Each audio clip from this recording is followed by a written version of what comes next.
Today, we are talking about how to select audio in Audacity. Hello and welcome to Digital Strategy and Marketing. My name is Dennis Mburu.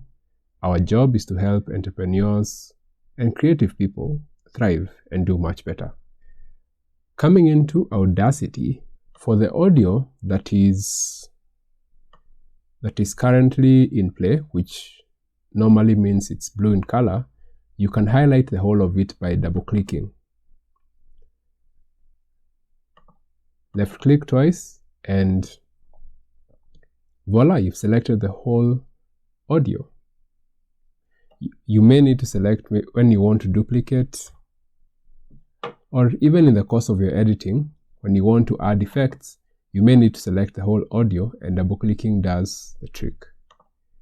If you'd like to know about how to split and how to merge, there are tutorials that are linked to this video. And thank you for taking your time to watch this. I hope it has been useful. Like and subscribe our content and keep following us to learn more about digital tools. Thank you very much and see you in the next video.